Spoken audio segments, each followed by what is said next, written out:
Hello students, welcome back on your economics lecture with Maina Yadav, Commerce Center.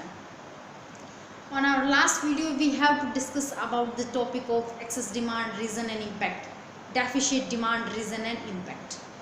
And today we will discuss about the topic of measures to control excess demand and deficit demand.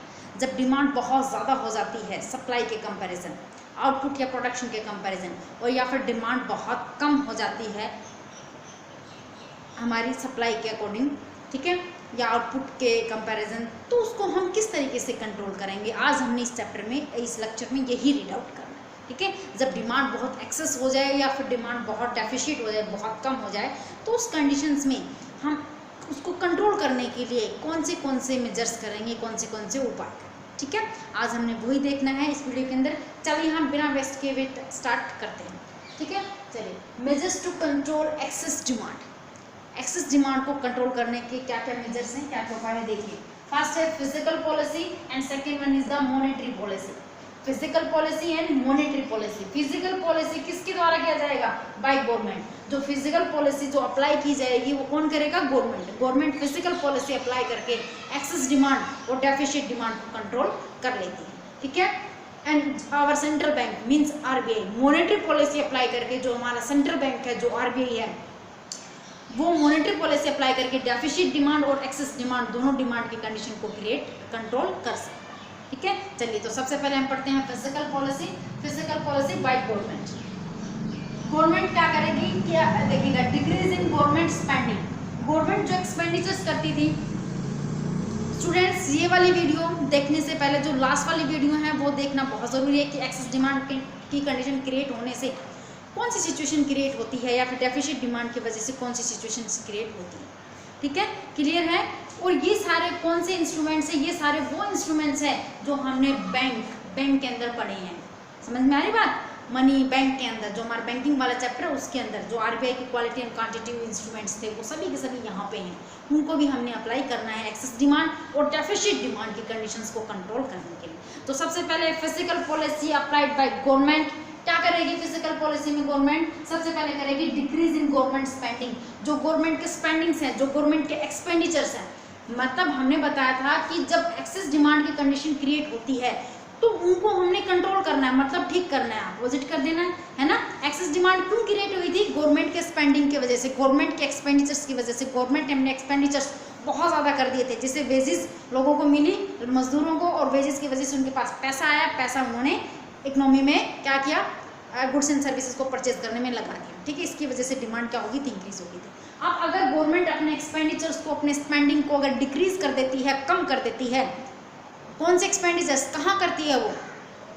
जैसे कि road बना दिया, bridge बना दिया, dam बना दिया, schools बना दिए, हॉस्पिटल बना दिए, इन्हीं में तो एक्सपेंडिचर्स करते हैं। अगर वो अपने स्पेंडिंग को, अपने एक्सपेंडिचर्स को कम कर देती है तो क्या एक्सेस डिमांड की कंडीशन कंट्रोल नहीं हो जाएगी? डेफिनेटली हो जाएगी। लोगों के पास पैसा कम जाएगा तो डिमांड वो ऑटोमेटिकली कम ही करेंगे। ठीक है, अनदर वन है इंक्रीज इन टैक्सेस। अगर गवर्नमेंट अपने टैक्स को इंक्रीज कर देती है, ठीक है, गवर्नमेंट पहले 100 रुपीज़ के, पर एग्जाम्पल है कि अगर वो 5% टैक्स लेती थी, अब अगर वो 10% टैक्स देने लग जाती है, 10% टैक्स लेगी, दैट मीन्स 100 में से 10 रुपीज़ माइनस हो जाएंगे, कितने बचेंगे? 90 रुपीज़। अब पहले लोगों के पास 95 रुपीज़ बचते थे खर्चा करने के लिए, ठीक है, और अब उनके पास कितने बचेंगे? 90 रुपीज़। दैट मीन्स 5 रुपीज़ कम बचेंगे। अगर गवर्नमेंट अपनी टैक्सेशन को इंक्रीज कर देती है तो लोगों के पास पैसा कम बचेगा कंजम्पशन करने के लिए। ठीक है, तो डिमांड ऑटोमेटिकली कंट्रोल हो जाएगी। जो एक्सेस डिमांड की कंडीशन है वो automatically physical policy applied by the government,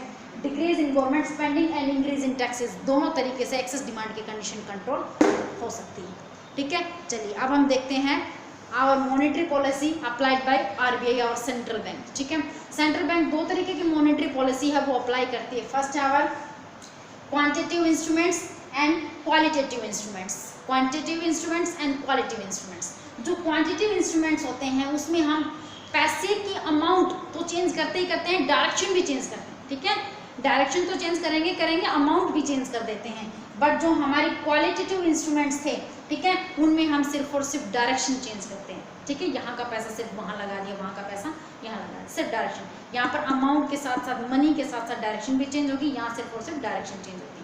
ये वही इंस्ट्रूमेंट्स है जो हमने बैंकिंग वाले चैप्टर के अंदर पढ़े थे, ठीक है। कौन से क्वालिटेटिव और क्वांटिटेटिव इंस्ट्रूमेंट्स जो हमने बैंकिंग वाले चैप्टर के अंदर पढ़े थे, ठीक है। तो फर्स्टली हम डिस्कस करते हैं क्वांटिटेटिव इंस्ट्रूमेंट्स। जो क्वांटिटेटिव इंस्ट्रूमेंट्स थे कौन से थे, अगर इन इंस्ट्रूमेंट्स को देखो हम किस तरीके से अप्लाई करें कि ताकि एक्सेस डिमांड के कंडीशंस है, जो सिचुएशन है वो कंट्रोल में आ जाए। सबसे पहले देखिए increase in bank rate. Bank rate को क्या कर देंगे, इंक्रीज कर देंगे। बैंक रेट होती क्या थी, देखिए पता है सबको कि बार बार इसलिए मैं बोल रही हूँ कि बैंकिंग वाली वीडियो देखिए, बैंकिंग वाला चैप्टर रीड आउट कीजिए ताकि आपको ये वाले अच्छे से समझ में आ जाए। बैंक रेट क्या थी, जैसे ये है नॉर्मली आरबीआई, और ये नॉर्मली कोई भी बैंक है, और ये है पब्लिक, ठीक है। आरबीआई ने इनको लोन दिया और इनसे कितना 10% इंटरेस्ट ले लिया। बैंक ने पब्लिक को लोन दिया और इनसे 12% क्या ले लिया, इंटरेस्ट ले लिया, ठीक है। और अगर इस बैंक रेट को आरबीआई इंक्रीज करके कितना कर दे, 14% कर दे, तो ये भी क्या कर देंगे, इंक्रीज करके 16% कर देंगे। समझ में आ रही बात। बैंक रेट बढ़ेगा मतलब ज्यादा रेट से इंटरेस्ट देना पड़ेगा, तो लोगों के पास पैसा कम होगा। समझ में आ रही बात। कम होगा तो एक्सेस डिमांड की कंडीशन अपने आप कंट्रोल में जाएगी। दैट मीन्स अगर हम बैंक रेट को इंक्रीज कर दिया जाए, आरबीआई बैंक रेट को इंक्रीज कर देती है, तो एक्सेस डिमांड की कंडीशंस कंट्रोल में आ सकती है।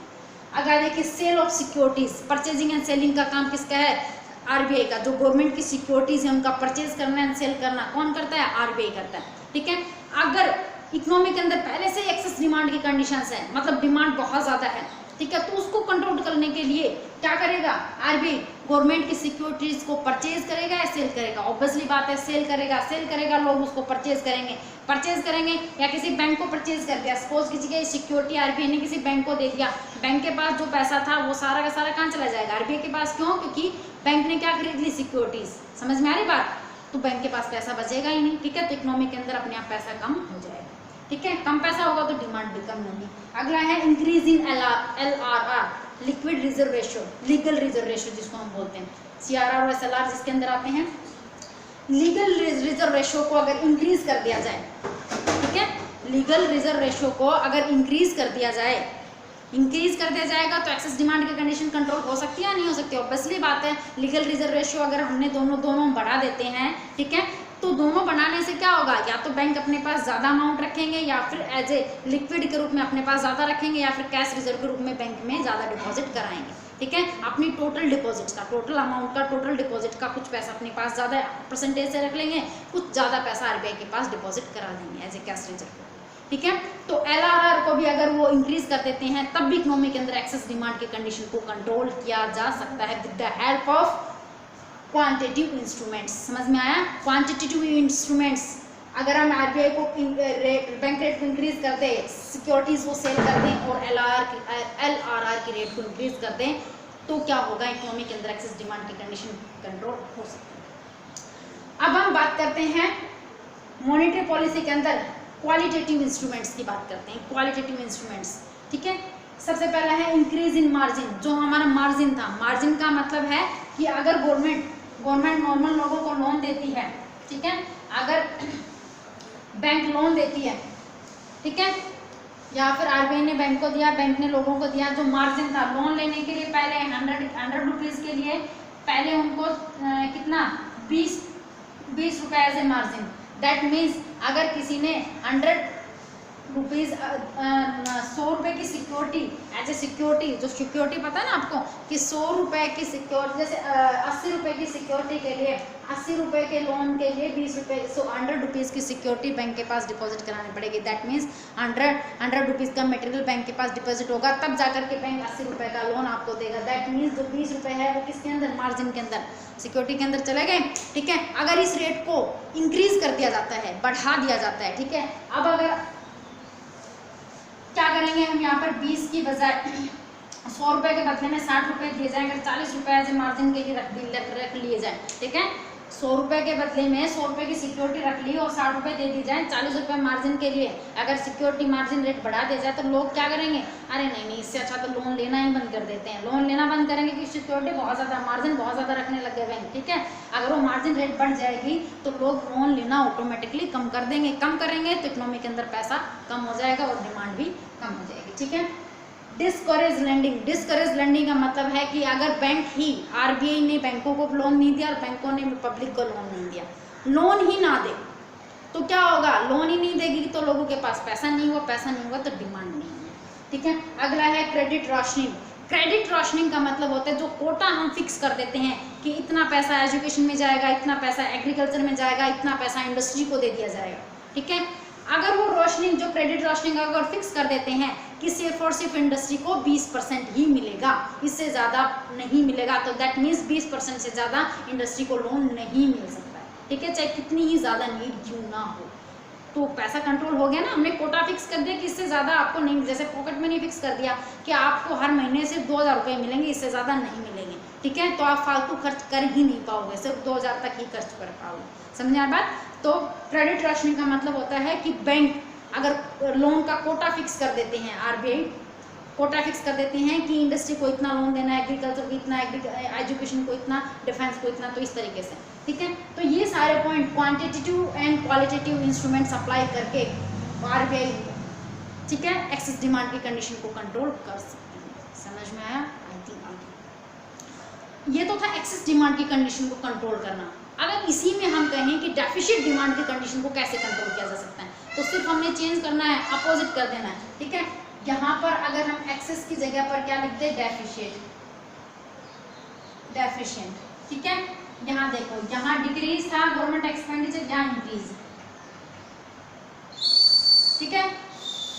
अच्छा जी, उसके बाद में यहाँ इंक्रीज इन टैक्सेस था, तो यहाँ पर डिक्रीज इन टैक्सेस, यहाँ पर इंक्रीज इन बैंक रेट, तो डिक्रीज इन बैंक रेट।